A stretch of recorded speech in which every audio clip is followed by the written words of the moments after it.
Continuando aqui, meus irmãos, nossa gravação, nosso último dia de aula, Teologia Sistemática 2, Teontologia. Então, falando aqui sobre a página 209 do nosso livro-texto, estávamos falando sobre citações de Francis Schaeffer, onde Deus cria o universo adulto. E olha só, voltando a falar sobre isso, irmãos, vamos pensar aqui um pouco. E no mundo espiritual? Então, será que teve uma evolução também? Deus cria um anjinho, uma sementinha de anjo, aí o anjo vai evoluindo, ou Deus já faz o anjão? O anjo vai para a creche, para a EMEI, aí ele vai... Você entendeu? Para nós, a literalidade, e por isso que eu fiz aquela frase, resumindo essa matéria da criação, né? Acreditamos na literalidade das escrituras na criação e na conclusão, término, redenção de todas as coisas. Assim como acreditamos na literalidade da glorificação de todas as coisas da criação, no reino de Deus, com toda a sua criação, né? Então, assim, eu não vejo nenhum problema, respeito as teorias, acho muito legal, mas aqui, que nem essa ideia do Schaeffer, Deus ter criado o universo adulto, não é um problema. É muito... Hoje, quando nós olhamos de forma científica para essa possibilidade, é uma resposta muito mais plausível diante do nosso universo do que a teoria da evolução, por exemplo. Porque, por exemplo, quando a gente vê a teoria da evolução, ela acontece aqui no nosso planeta, em mais nenhum outro lugar na galáxia, na nossa galáxia.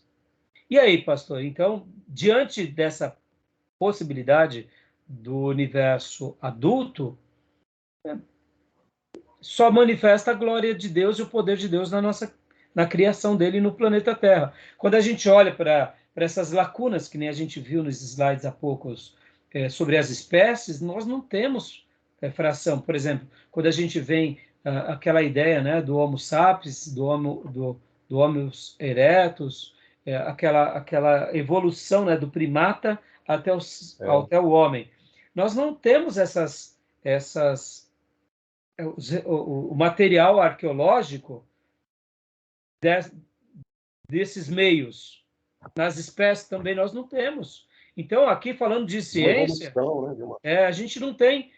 Quando a gente pega qualquer espécie, na sua maioria, ou como migra-se, né, de uma natureza para outra, pode ver, irmãos, você não consegue cruzar um leão com um tigre. Não se cruza. Tem que ser dentro das espécies, e mesmo assim, muitas vezes há rejeições, há problemas. Por quê? Porque são espécies. Um gorila com o ser humano. Eu não sei se vocês viram, alguns anos atrás, isso até repercutiu bastante, que lá na Índia, como eles têm aquela questão de adorar os bichos, conviver com ratos, é o templo do rato, é o templo das moscas, é o templo das macacas, teve um indiano que casou-se com uma macaca, né? Esse tá com a macaca, né? Esse tá com a macaca. Literalmente com a macaca. Mesmo que fosse uma coisa mais, vamos dizer assim, não tem como um gorila com um ser humano. Meu corpo era. Mas não tem como. Você acha que os cientistas nunca tentaram fazer algo do gênero? Pegar. Outra coisa, claro que fizeram. E você, pastor, viu que também nasceu uma vaca. Uma vaca cruzou com um burrinho e nasceu um filhote lá, uma vaca, o corpo de vaca e a cabeça do burro, igualzinho, orelha em pé e tudo. Eu não vi isso não, filho. Até os próprios rejeitam ela, até as vacas, os burrinhos lá, tudo rejeita ela. Não é montagem não, irmã? Ela é diferente. Não é montagem não, porque não. Eles como uma anomalia, misericórdia. Não, isso aí foi uma entrevista numa fazenda. Que coisa, eles irmão. Mostraram ela tudo. Mas são exceções, né?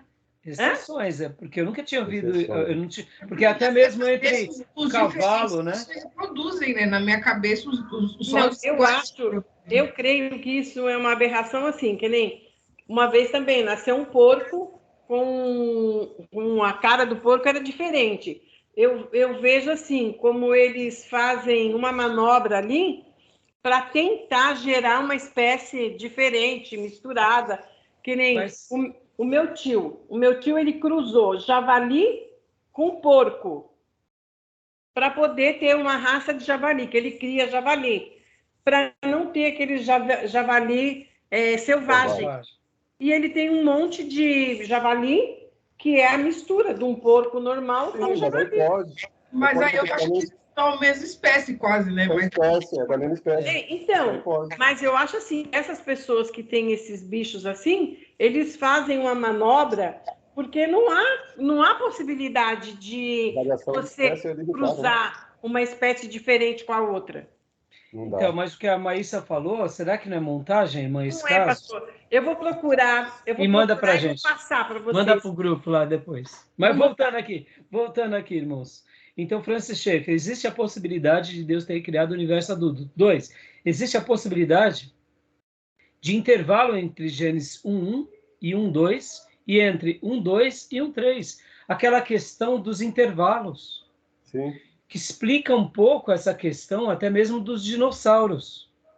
Hoje, no vídeo do Adalto Lourenço, ele falou muito, irmão, sobre a questão do dilúvio. E ele usou aquela ideia da Pangeia no dilúvio, que as águas saíram do centro da Terra, jorraram, houve ali a separação da Pangeia, e, segundo ele, aí explica um pouco essa questão também, por exemplo, como acontece até mesmo aqui no Amazonas, junto, se não me engano, é Amazonas com a Venezuela e Colômbia, que quando você está assim na Amazônia, de repente você vê uma montanha gigante, como se tivesse a terra saído, né?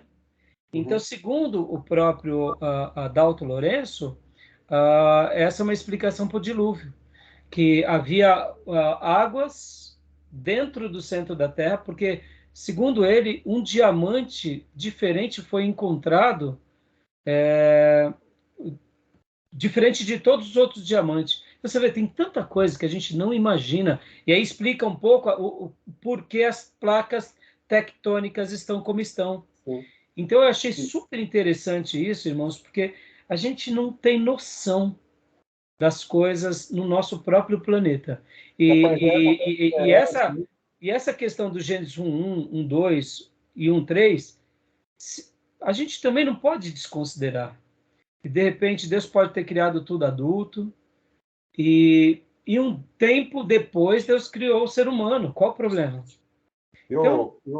A questão também da Pangeia, eu já estudei isso aí, e eu acredito que foi em decorrência do dilúvio que houve a separação de oceano, que era um só.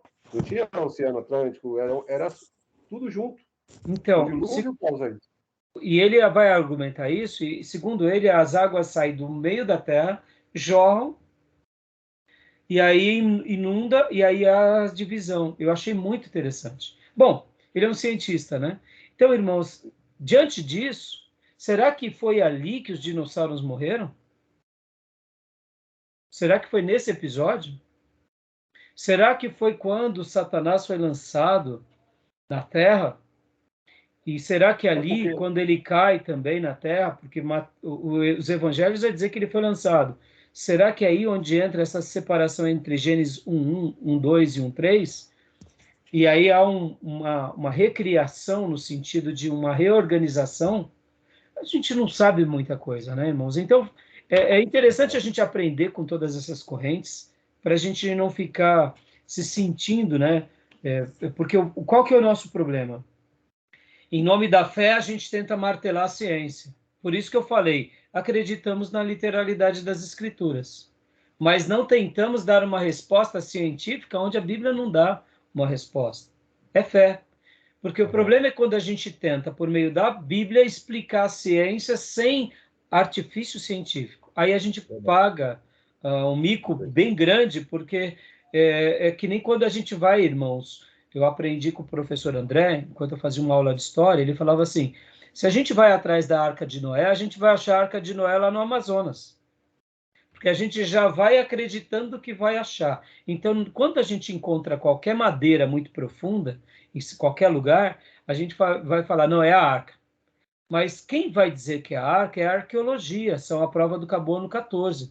Então a gente tem que deixar a ciência trazer as suas evidências reais, científicas, sem forçar em nome de Deus. Acreditar na fé, na Bíblia, não ter essa vaidade de querer ter uma resposta para tudo, contra-argumentar de acordo com a Bíblia, mas saber que a Bíblia ela não foi escrita para ser uma resposta científica, mas sim uma resposta espiritual ao nosso coração e à nossa vida. Né? Tá bom? Beleza, meus irmãos? Tudo bem aí? No dilúvio já estava extinto os dinossauros. Então, mas poderia ser... Hã? Porque nenhum deles entrou na arca.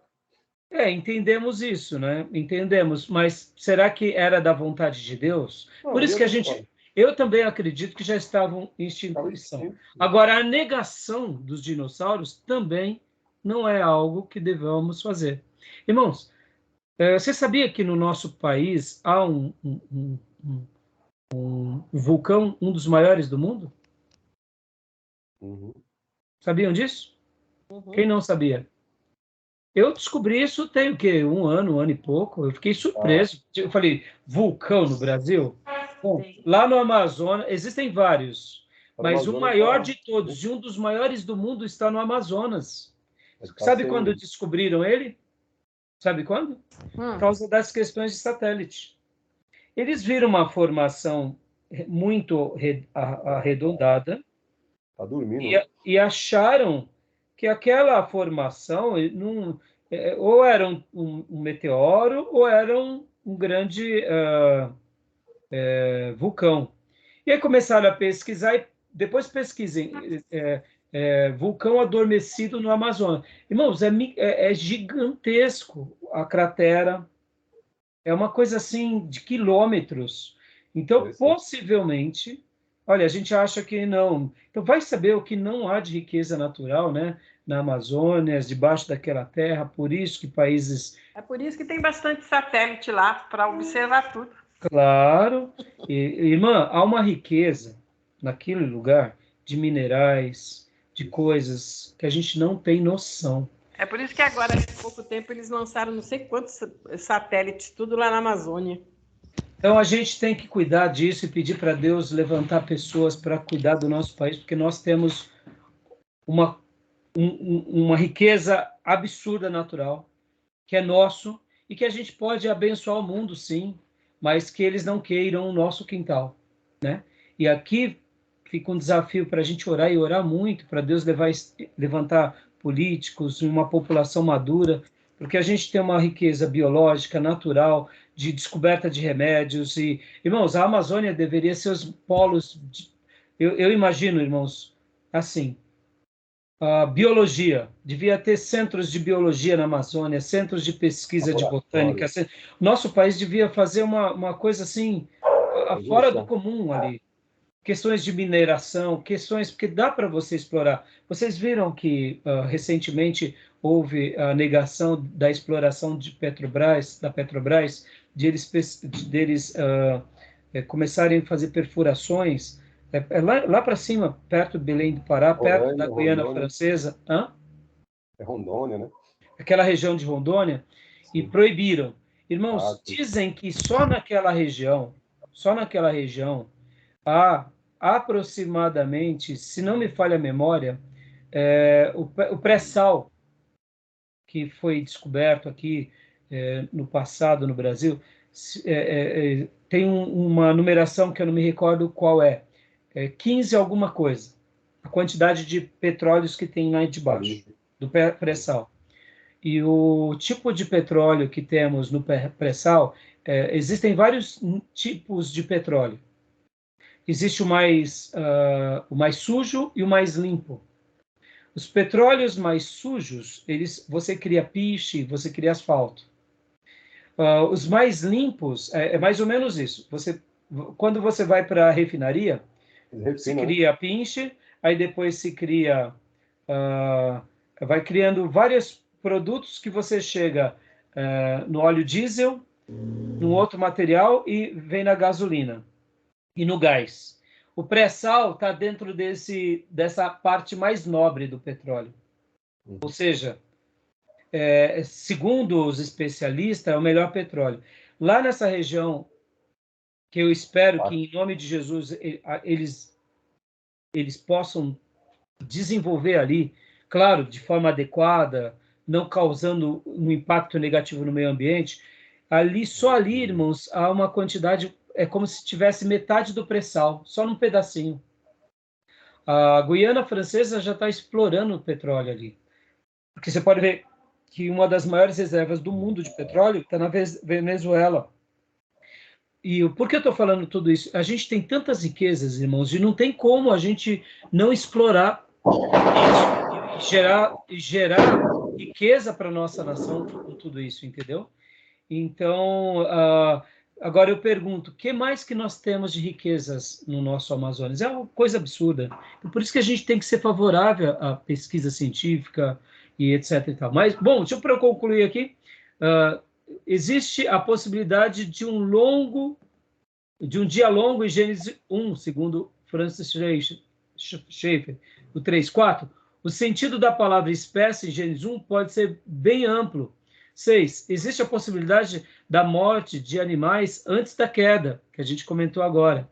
7. Nos trechos em que a palavra hebraica bará não é utilizada, existe a possibilidade de sequência a partir de coisas previamente existentes. E assim, Schaeffer deixa claro que não está afirmando que nenhuma dessas opiniões é a sua. Só afirma serem teoricamente possíveis. O que ele quer dizer? Todas essas teorias são possíveis. A gente tem que admitir. Tá bom, meus irmãos? Tudo bem até aí? Sim. Fechamos aqui a criação? Okay. Alguma dúvida do restante do livro? Vocês anotaram alguma coisa? Não? Beleza? Tranquilo. Tá bom? Então, beleza. Então, vamos para o próximo capítulo agora, né? Que depois da criação, estamos agora no capítulo de número 16. E esse capítulo, irmãos, ele tem, olha, bastante informação. Não dá para a gente tratar em poucas aulas, né? Vamos lá, capítulo 16, página 247. A providência divina. A providência divina.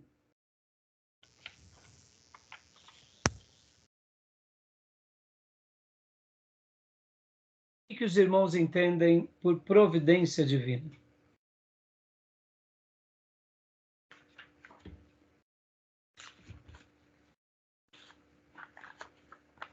Pode falar, irmãos. É tudo aquilo que o Senhor nos concede, providencia, concede. Sim. Vocês chegaram a ler esse capítulo? Não, eu não consegui. Ainda não conseguiram? Então, é o que Deus concede? Sim. O que mais?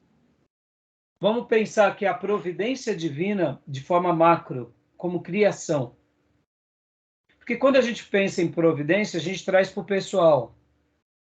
O Deus da provisão para a minha vida, para a minha família. Mas vamos pensar como milagre da vida. Já pararam para pensar? Que Deus, pode falar. A natureza, a água, os animais,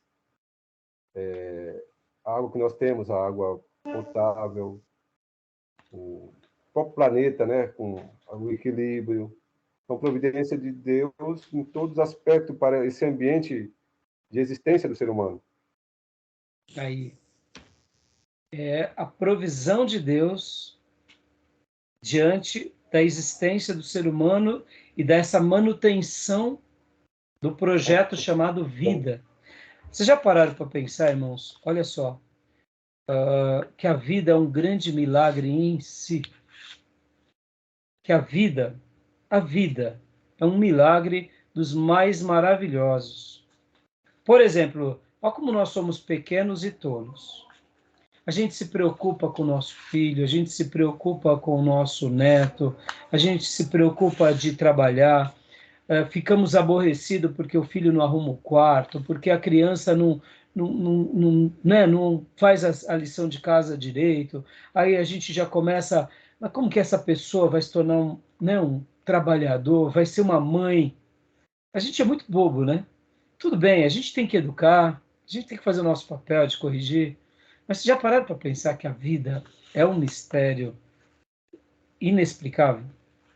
Há 200 anos atrás, com certeza, os descendentes de vocês, os nossos descendentes, estavam preocupados com os filhos e netos, dizendo, mas como que esse moço, essa moça vai gerar bons filhos, sendo tão indisciplinado, sendo tão relaxado nessa fazenda? E aqui, ó, estamos aqui,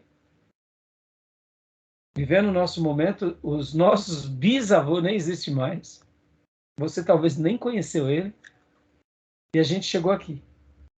Ou seja, eu sei que tem, sim, aquela questão do efeito, do resultado daquilo que foi plantado lá atrás. Se foi plantada muita ganância, muita maldade, muita miséria, a gente colhe isso. Isso é um fato que a gente não pode negar. Mas o que eu queria agora trabalhar com vocês não é essa realidade nua e crua, porque ela existe também. Porque o Brasil vive essa miséria, essa criminalidade, e esses dias atrás eu ouvi uma pesquisa falando sobre a América Latina. Eu fiquei chocado, irmãos, que 30% da morte no mundo, e assassinatos e etc e tal, acontece na América Latina. Eu fiquei chocado, chocado. Eu falei, meu Deus, é muita coisa. A gente pensa, né, nas guerras que acontecem no leste europeu, os conflitos no mundo árabe, entre judeus e palestinos, etc. e tal, mas nas estatísticas mais recentes desses últimos anos, 30% das mortes por causa de violência, etc. e tal, estão em países da América Latina, Brasil, México, Colômbia, Venezuela, América Latina, leia-se línguas que derivam do latim.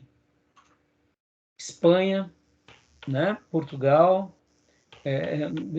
mas principalmente eu falava mais sobre a América, né? Então, a América Latina. E eu fiquei assim assustado com a quantidade de mortes, ou seja, nós vivemos uma guerra na América Latina já há décadas e convivemos com essa guerra civil, que é a guerra por causa do tráfico, por causa da violência, por causa do estilo de vida, por causa da prostituição, das drogas, que é uma coisa incomparável.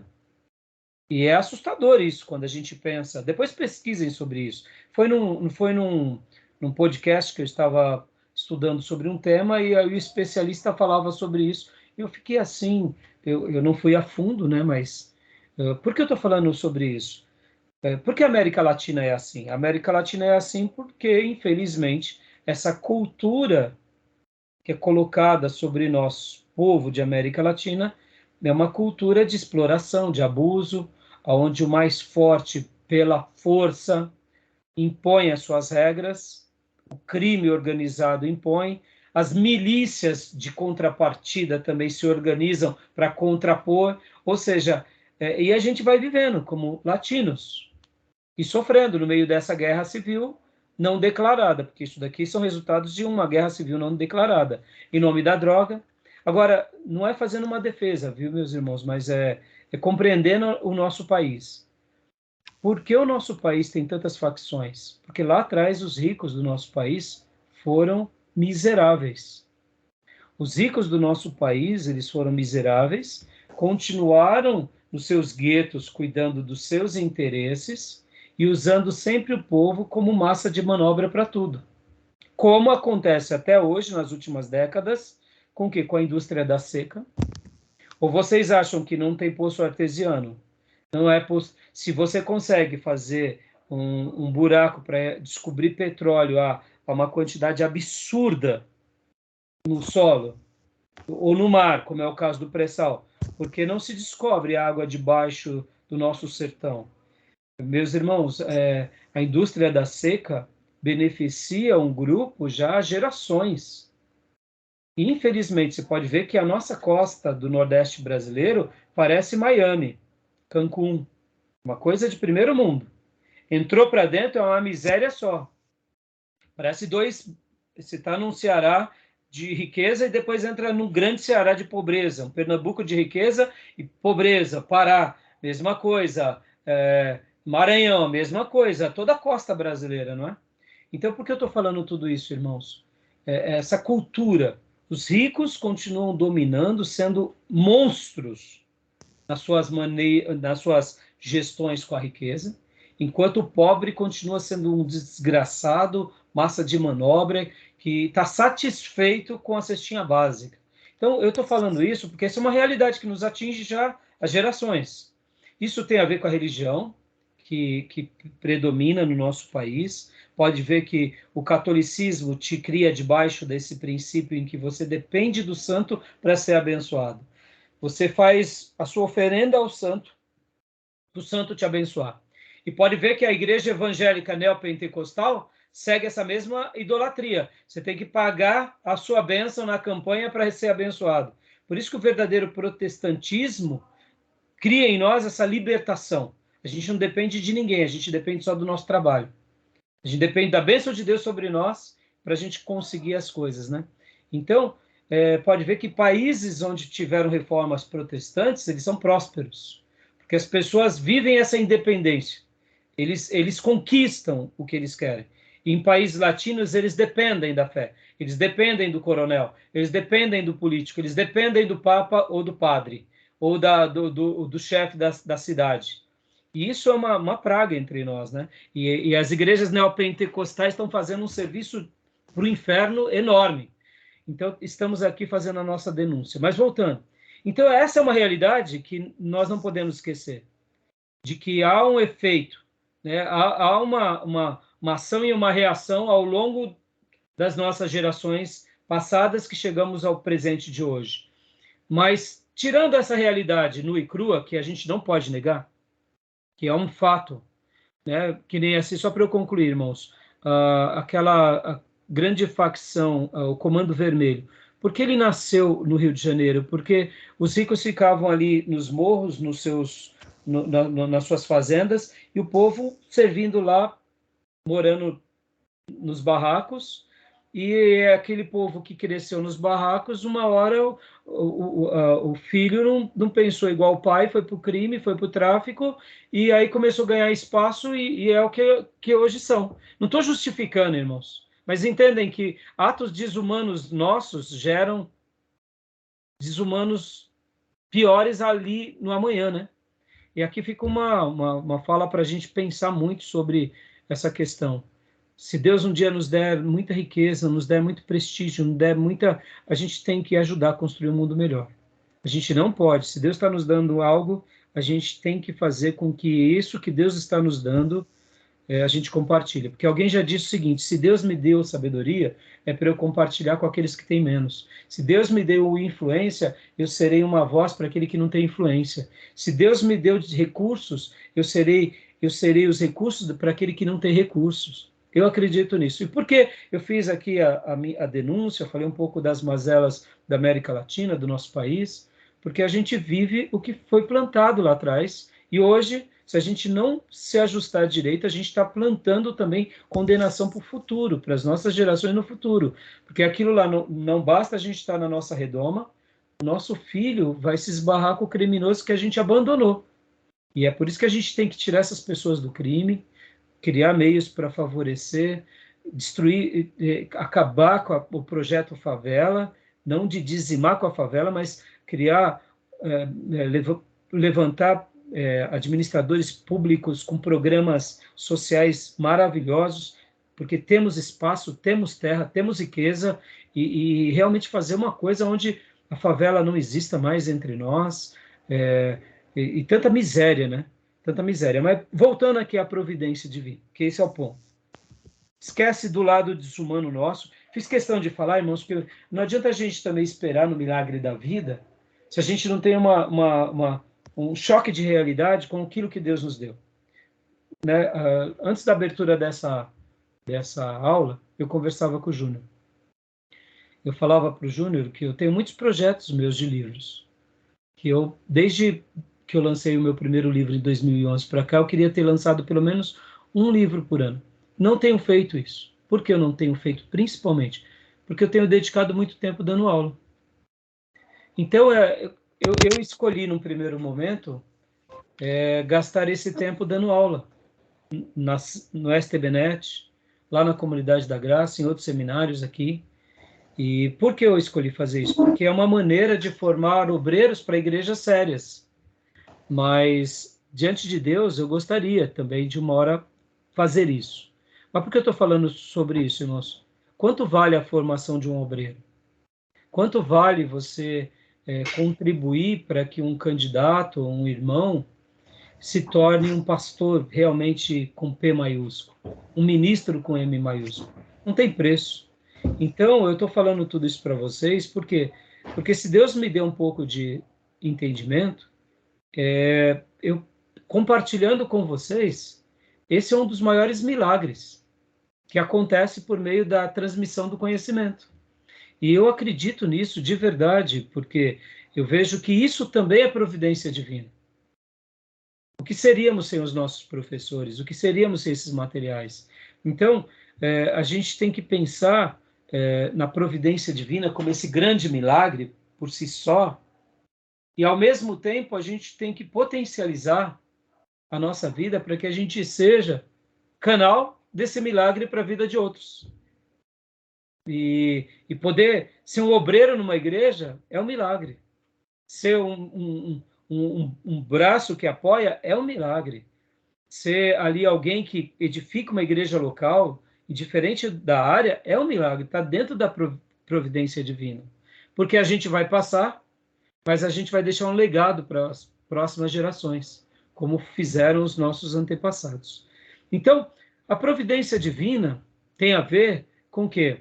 Tem a ver principalmente com a preservação, com a cooperação e com o governo de Deus sobre toda a sua criação, mas de uma forma especial sobre o planeta e sobre o gênero humano.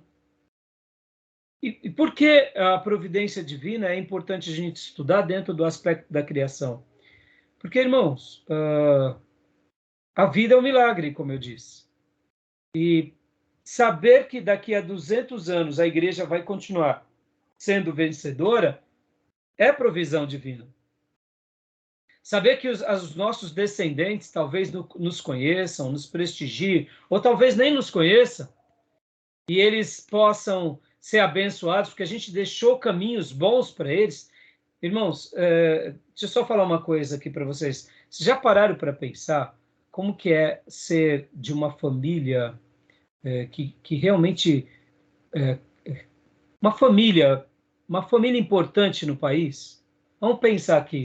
Quando a gente fala assim sobre famílias importantes, o que vem no nome assim, como uma família que você olha para a história do nosso país e fala, não, essa família aqui foi uma família importante na ciência, na educação, na distribuição de riqueza, na indústria. Quem você lembra quando você pensa disso? Honestamente, não lembro de ninguém. Não. Com todas as características, eu desconheço. Não, mas você vai lembrar. Sim. Júnior, quando pensamos assim, vamos lá, vamos pensar em grandes empresários que já vêm há gerações. Vamos lá. Os Matarazzo, então. Matarazos, exatamente. Quem mais? Hermínio Moraes, né? Hermílio de Moraes. Talvez vocês não estejam muito situados sobre esse tema, mas como vocês sabem que de 2 anos para cá eu e o Davi montamos uma sociedade, então eu dedico um tempo para essa área de estudo também. Eu tenho estudado muito sobre empresas, irmãos, sobre empresas. Vocês já ouviram falar na CESP, né? Companhia Energética do Estado de São Paulo, que agora não se chama mais de CESP, agora chama-se de Auren. Sabe quem são os grandes acionistas dessa Auren? Que é a CESP. Irmão, pensa. Uhum. É uma usina hidrelétrica do Estado de São Paulo gigantesca. A família Emílio de Moraes. Pensa, você pertencer... Mudou, né? Migrou Pastor para Johnny. outra área. Hã? Migrou para outra área, né? Sim, não, mas então, você vê, eles eram a área de cimento, eram várias áreas, né? Mas eles, hoje eles estão dentro de que área também? Hidrelétrica. Quando você vai ver a companhia e os acionistas, você vê lá, não sei o que Emílio de Moraes, não sei o que Emílio de Moraes, João Emílio de Moraes, Pedro Emílio de Moraes, Maria Emílio de Moraes, Francisco Chiquinho da Silva Emílio de Moraes. Você fala, pelo amor de Deus. Pensa, pastor Johnny, você nasceu na família Emílio de Moraes. Sua descendência para 5 gerações já tá garantida. A gente não sabe disso porque somos de famílias pobres, mas a família Laffer são os donos da papel e celulose. Você ser da família Laffer é uma riqueza muito grande. Você já nasce no network de riqueza intelectual, empresarial. Porque quem não é empresário, quem não foi, já tem ali o pedigree, tem o nome. Ah, mas o fulano não é da área de papel e celulose, tá? Mas ele é o advogado que cuida da papel e celulose. Ele tem 0,5% da papel e celulose. É uma riqueza incalculável. Vamos pensar nas construtoras. Cita aí 1 ou 2, 3 com grande construtora do nosso país. Era, né? Uma grande, o Norberto Odebrecht, rede Odebrecht. Aliás, a construtora Odebrecht. A EZTEC também é um cliente que a gente tem um contato lá, são riquíssimos. Na verdade, tem um conglomerado gigantesco, não é só construtora, são hotéis, enfim, tem muita coisa. Exato, a gente não tem noção, irmão, por isso que eu falei que eu quero uma hora reunir a classe, quando vocês quiserem, abrir para outras pessoas, ensinar um pouco do mercado financeiro para vocês. Porque o que acontece? Quando você começa a acompanhar, que nem a família Votorantim, ou a família Emílio de Moraes, eles abriram uma empresa de alumínio na Bolsa agora, é uma das empresas de alumínio. Irmão, alumínio é uma matéria-prima muito seleta. Eles estão em energia, estão em alumínio. Está entendendo, irmãos? Por que eu estou falando tudo isso? Olha a riqueza. Olha como essas famílias contribuíram para o crescimento do nosso país. A família JBS, a família Klabin. Meus irmãos, é uma riqueza muito grande. Vamos pensar o benefício que essas famílias geram para uma cidade, para uma região. O que a Papel e Celulose Suzano gerou de riqueza para Suzano? Suzano é o que é por causa dessa indústria, dessa empresa. Gerando emprego, né? Gera emprego, gera riqueza, distribui riqueza. Irmãos, uma empresa, o que é uma empresa nos nossos dias? Deixa eu traduzir aqui para vocês. Uma empresa nos nossos dias representa mais ou menos o que era na antiguidade um principado. Sim. Lembra dos príncipes, a família do príncipe tal, que cuidava de tal, o conde da região tal, que cuidava daquela área. O que é uma empresa hoje? É a família de príncipes, praticamente. Ele já tem uma estrutura, já tem um legado, é uma riqueza que está ao redor deles. Por isso que é importante a gente começar a olhar a vida também nessa dimensão de riqueza. Porque essas famílias, elas estão gerando emprego, estão gerando... vamos falar de bancos aqui. A família do Itaú. Como que é o nome mesmo? Como? Banco Safra também. Banco Safra. Mas como que é? Setúbal, né? Do Itaú. Irmão, pensa no poder financeiro que uma família dessa tem. E por que eu estou falando isso? Eu estou agora olhando... Porque o que gera de riqueza uma família, irmãos? Uma família. Uma única família. A riqueza que ela... Não estou dizendo que ele tem... Quando a gente pensa em gente rica, a gente lembra de Silvio Santos. Sim, o Silvio Santos, para nós, é uma pessoa importante. Foi o maior comunicador, uma pessoa que alegrou gerações, né? Até hoje as crianças se alegram com o Silvio Santos, né? Quantas gerações já nos passaram? E fez a sua riqueza, fez o seu nome, mas é uma área diferente, é uma área mais de entretenimento. Eu estou pensando assim na riqueza que gera para uma cidade. o que gera para uma cidade, uma empresa, algumas famílias, um conglomerado, né? Então, eu estou falando tudo isso para vocês enxergarem como isso é elevado. Você vê, ó, sair da crítica da América Latina, da crítica dos ricos medíocres, e agora estou entrando nessa área de ricos que criam um mundo melhor, distribuem as riquezas. Pensem, irmãos, por que os Estados Unidos os Estados Unidos tão diferente do Brasil? Porque lá, irmãos, eles têm aquele negócio, vamos enriquecer juntos, vamos aprender juntos, vamos criar um mundo melhor, mais seguro para nós todos. Tem os ricos medíocres lá? Claro que tem. Mas concorda que é menos rico medíocre? É um mundo de oportunidade. Só para fechar aqui esse bloco, esse assunto, aliás, só para vocês terem uma noção. Bancos aqui no nosso país, quando a gente fala de bancos, né? Quantos grandes bancos a gente tem no nosso país? Grandes bancos. 5, né? Sim. Não passa de 10, né? Vamos pensar os grandes que atingem o povo e alguns que sejam mais fechados, né? E nos Estados Unidos, você tem noção da quantidade de bancos que tem lá? Dezenas de milhares. Eu diria grandes bancos, uns 300, se não for mais, né? Só para vocês terem uma ideia, irmãos, nos Estados Unidos, o financiamento da casa, a hipoteca da casa, você não faz nos bancos, você faz nos bancos pequenos. A quantidade de banco nos Estados Unidos é imensa. Por que essa diferença? Porque aqui está em 5, 10 grandes famílias e lá está em 300, 500 famílias. Distribuição de riqueza. Todo mundo ganha. Então, olha como um país que ele soube criar educação, compartilhar riqueza, é diferente da gente.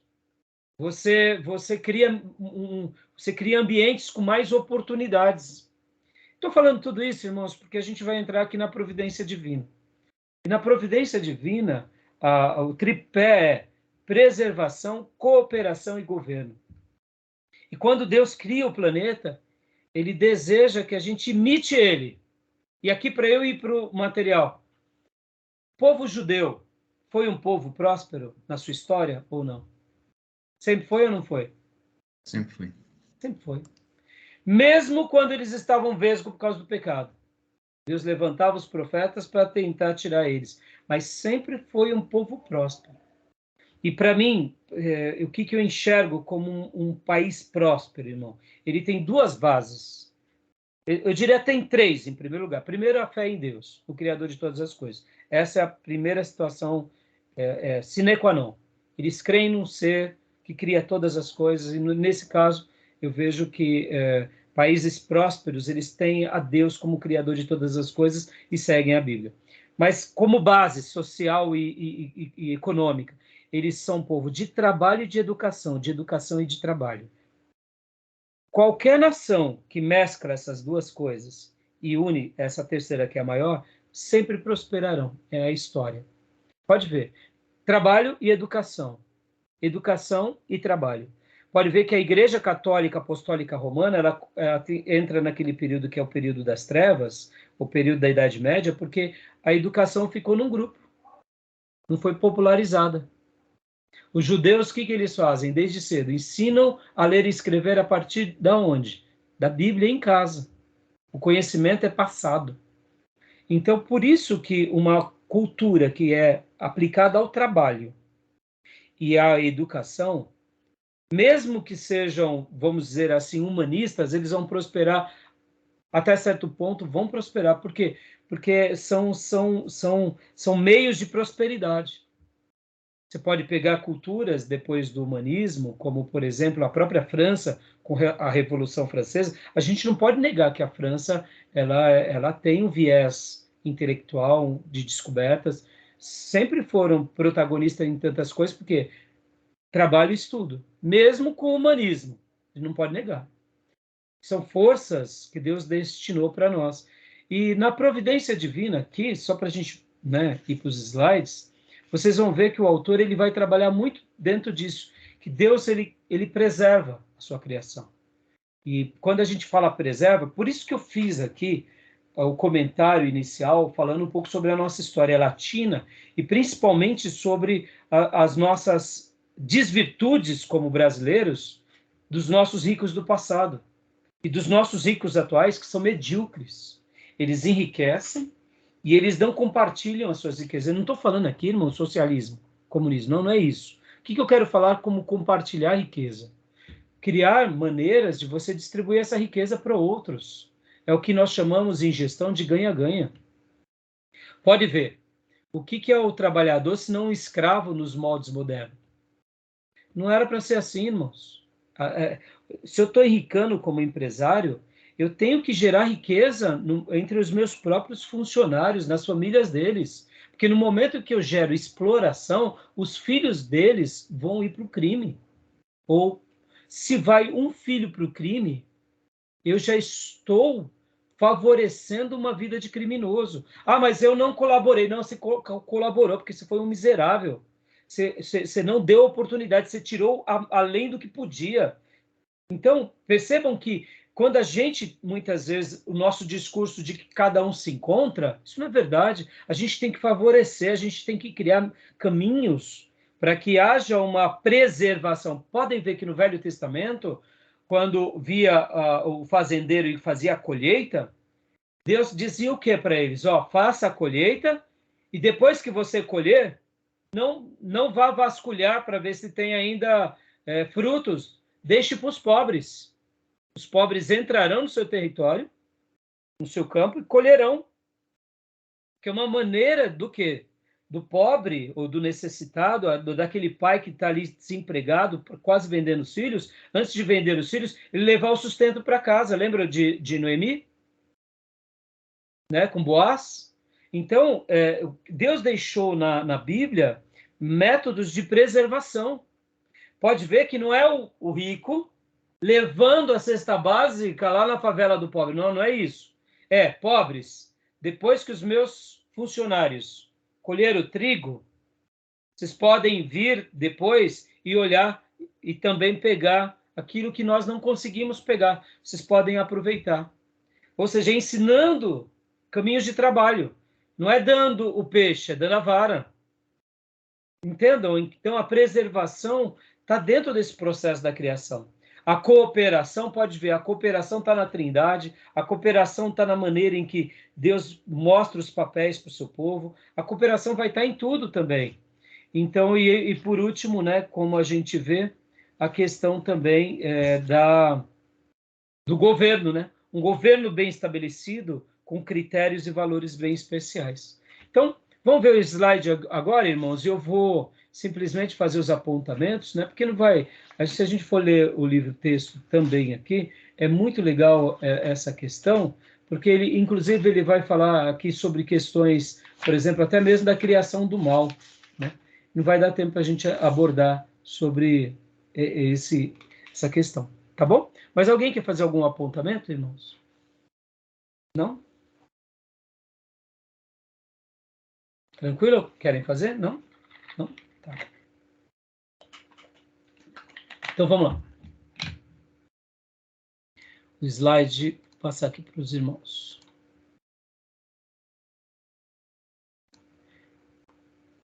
Providência divina. Preservação. Pode ler para nós, pastor Johnny. Apenas o texto. Joia.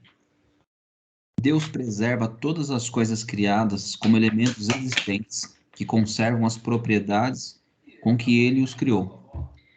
Ou seja, Deus, além de preservar, ele tenta conservar.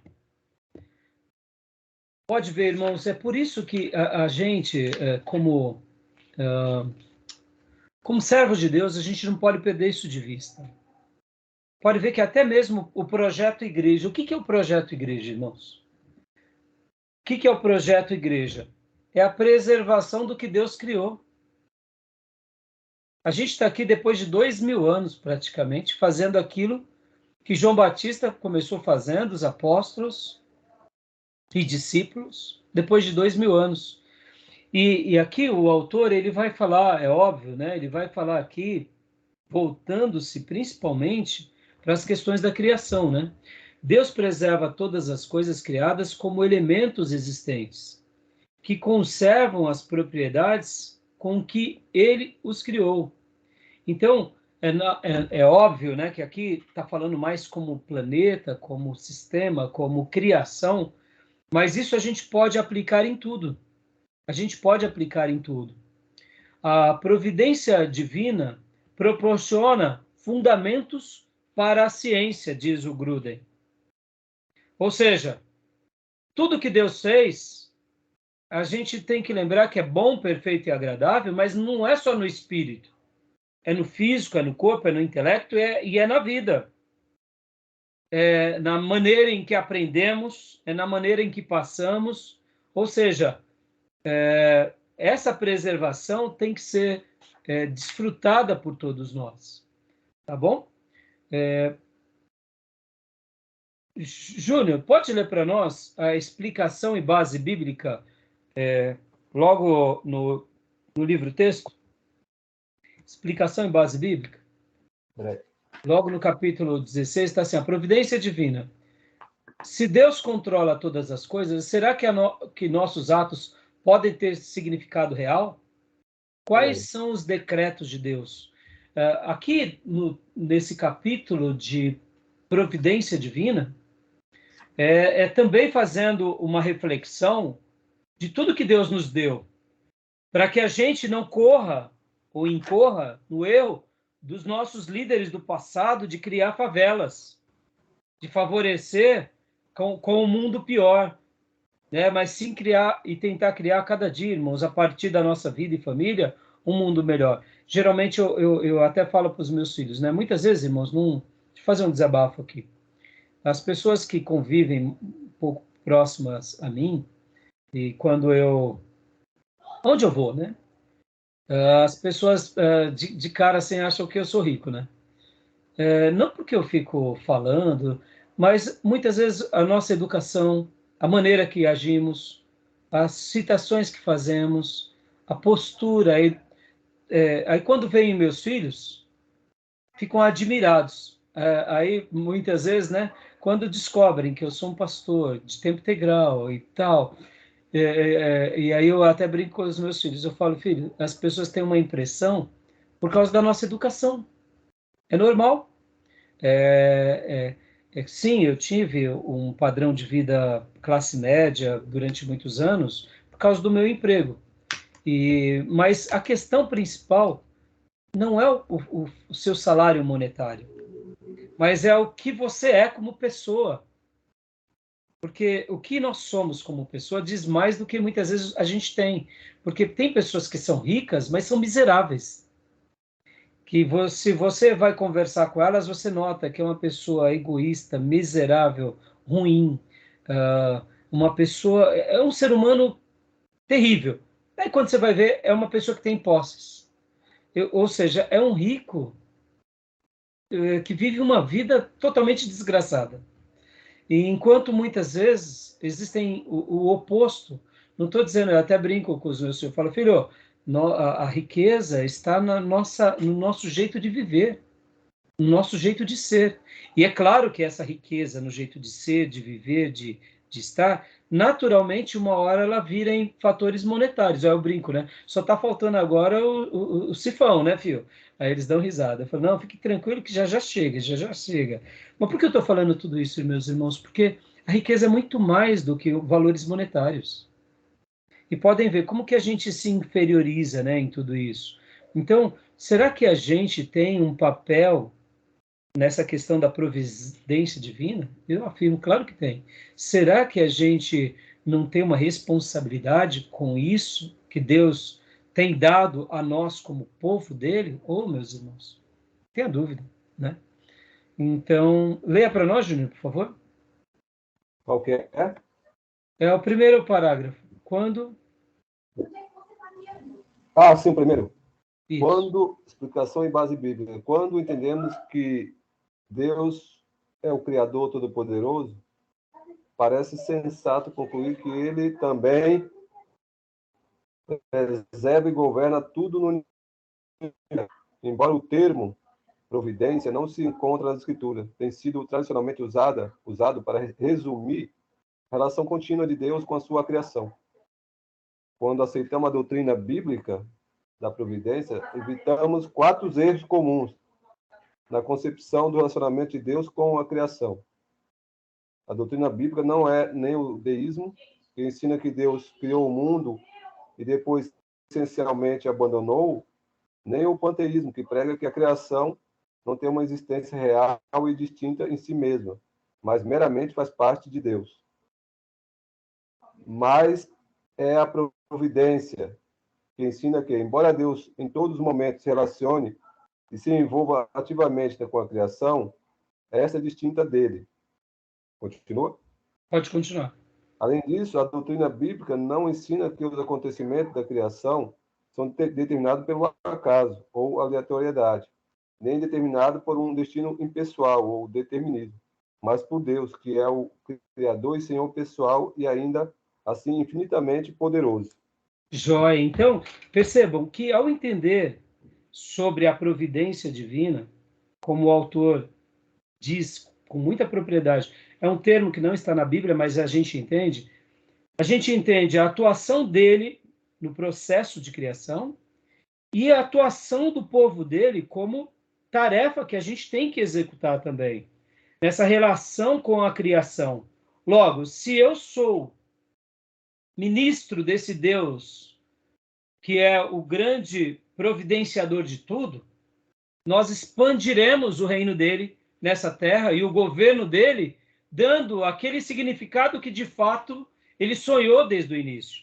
E ao entendermos sobre essa doutrina, esse entendimento, nós fugimos dessa ideia do deísmo, do panteísmo, nós fugimos também dessas outras 2 ideias que ele coloca aqui também, como ele chama aqui? Do acaso, né? A casualidade, tudo é por acaso. Ou essa outra questão do destino impessoal, ou determinismo. Compreender sobre a providência é se blindar dessas ideias erradas, e principalmente dessa questão do acaso e do deísmo. Podem ver, irmãos, essa ideia do acaso, ela é muito forte na nossa cultura. Acontece assim porque assim sempre vai ser assim. Ou dessa impessoalidade, né? Desse determinismo. Tinha que ser assim, acabou. Não. Quando a gente realmente entende que Deus, o nosso Deus, é o providenciador de tudo, e que a gente tem um papel agora, como servos dele, na construção de um mundo melhor, eu gosto muito de uma frase do Laí Ribeiro, Dr. Laí Ribeiro, que ele fala assim: eu tenho que fazer uma pergunta para mim. Eu estou contribuindo com o universo ou eu sou um peso ao universo? Eu agrego algo na vida de alguém ou eu só sou um chupim que tiro tudo dos outros? Eu acho muito legal essa ideia, porque podem ver, eu particularmente, quanto não fui beneficiado pelo conhecimento do Dr. Laí Ribeiro. Por exemplo, irmão, minha esposa, ela tinha dissitimia. Ela vivia, meu coração está batendo, pelo amor de Deus, a gente ficava desesperado. Teve vezes que, irmãos, que eu ficava numa crise, mas numa crise. Aí fizemos exames, não descobri o que era. Bom, a gente chegou a um ponto de quase pensar, uma hora ela vai precisar de um marca-passo, alguma coisa assim, porque, bom, ao estudar e ao acompanhar o Dr. Laí Ribeiro, ele fala que existe um antiarrítmico, que é um dos mais poderosos da Terra, que é o cloreto de magnésio. E ele começa a dar estudos sobre isso, a gente começou a estudar, e aí minha esposa começou a consumir comida com magnésio ou tomar cloreto de magnésio PA. Irmãos, e a dissitimia que ela sofria há anos não foi embora por causa de cloreto de magnésio, que existe aonde? Na natureza, irmãos. Ou seja, por que ela sofria? Por que nós brasileiros sofremos com a ausência de magnésio? Porque o magnésio se dá onde tem solo vulcânico. Como o nosso país não tem vulcões, graças a Deus, e a nossa agricultura é uma agricultura geralmente trabalhada pelos engenheiros agrônomos, não é colocado magnésio. No entanto, o magnésio está na semente de abóbora, o magnésio está nas castanhas, Mas eu pergunto para vocês, há quanto tempo a gente não come uma castanha de caju? Uma amêndoa? Não é comum a gente consumir essas castanhas, não é assim? A gente consome um pouco mais amendoim. Mas tem muito magnésio em vários alimentos. Mas, geralmente, naquilo que a gente consome mais, que são legumes, frutas, se o nosso solo fosse que nem do Japão, por exemplo, no Japão, eles não têm problema no magnésio, a água já vem com magnésio. As plantas vêm com magnésio, por causa que lá tem muito...